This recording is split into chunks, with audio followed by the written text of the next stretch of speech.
Oi gente, tudo bem? Eu sou Helenice Prim. Vamos continuar com as Cartas de Cristo, a carta número 3.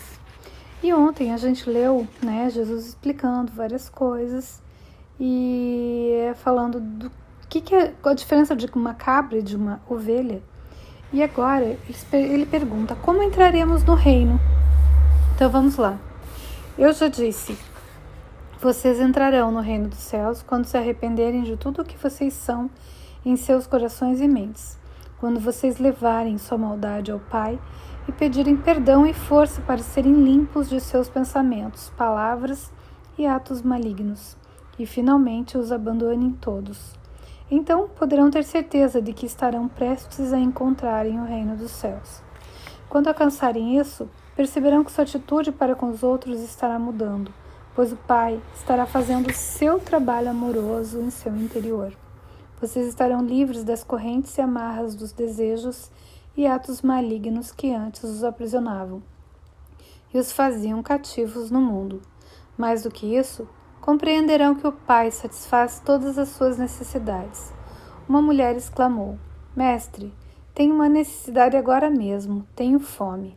As pessoas riram, mas então várias vozes uniram-se à sua, dizendo: Estamos com você há muitas horas. Nos fez andar e andar antes de consentir em nos ensinar.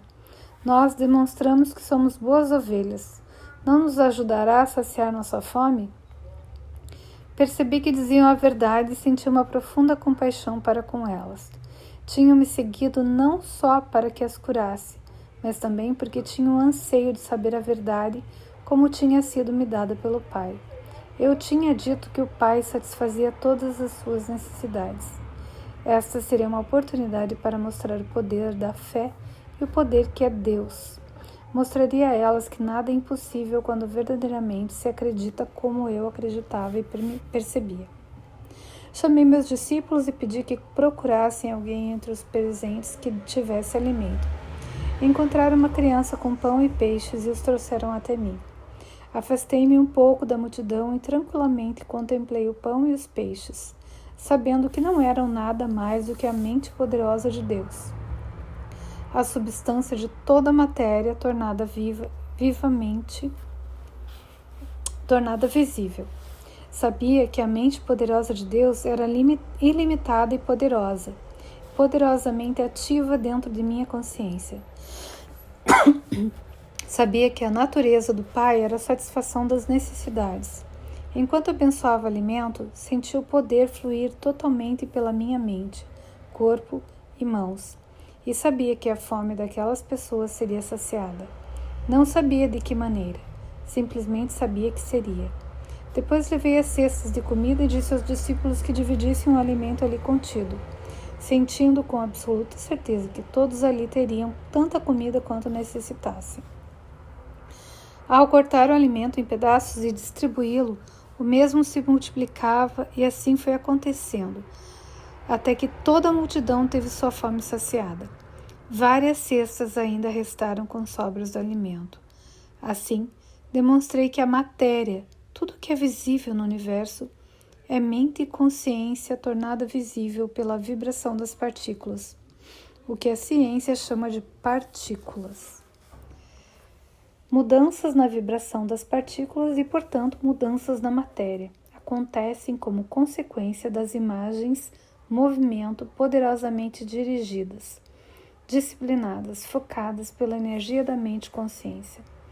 Quando com uma consciência amorosa se age puramente para fazer o bem aos outros, os únicos limites ao trabalho amoroso do Pai no mundo são os limites que a mente do homem coloca nesse trabalho. Tais mudanças na matéria só podem ocorrer quando a consciência do homem está em perfeita harmonia e unida ao Pai, consciência universal. Ainda que assombrados por receberem o alimento desta maneira, as pessoas e seus discípulos não compreenderam como tal coisa tinha se realizado. Apenas puderam concluir que era o maior milagre que já tinham visto. Isso também confirmou para eles a crença de que eu era o Filho de Deus. Numa outra ocasião, eu estava sentado debaixo de uma árvore nos arredores de Betesda, rodeado por aqueles que tinham trazido seus doentes para que fossem curados. Como sempre, maravilharam-se ao vê-los recobrarem a vida e a saúde e perguntavam-se como tais milagres podiam ser feitos. Outra vez, tentei fazer com que compreendessem o poder da fé. Nos evangelhos está escrito que eu disse que se um homem possuísse a fé do tamanho de um grão de mostarda, poderia mover montanhas.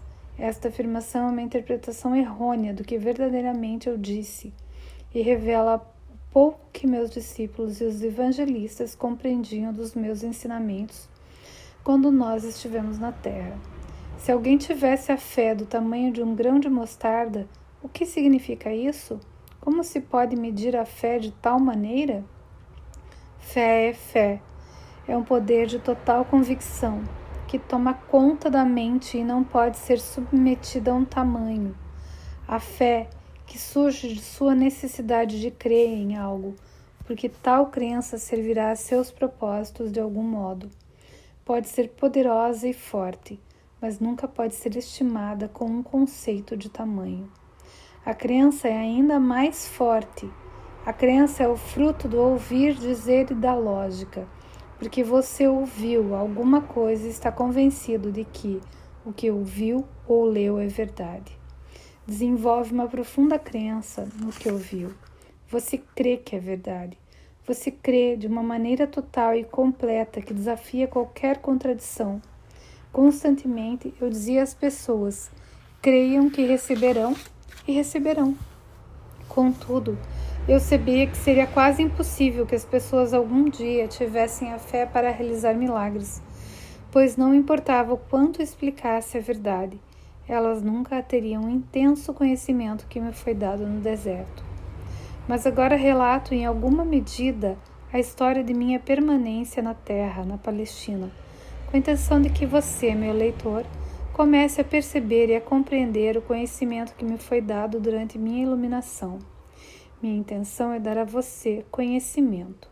Saber algo de ouvir é o que se ouve de alguém, mas não se pode comprovar realmente que seja verdade. Conhecer é saber alguma coisa que foi dita ou que você leu, e as novas informações tornam-se conhecimento porque o que você ouviu ou leu coincide logicamente e com realismo com todos os pedaços de conhecimento que você já tem e que pode compreender e crer de maneira realista e lógica. Você sabe que o que sabe é verdadeiro. Você tem um sentido de convicção. Bom, eu vou continuar lendo amanhã, porque a gente vai continuar com essa parte, né, que ele está contando, mas lembrando que você sabe o que você sabe e é verdadeiro. Você tem um sentido de convicção. É muito diferente fé e crença. É importante a gente saber isso. Bom, gente, continuamos amanhã as cartas de Cristo. Espero que esteja tocando o coração de vocês.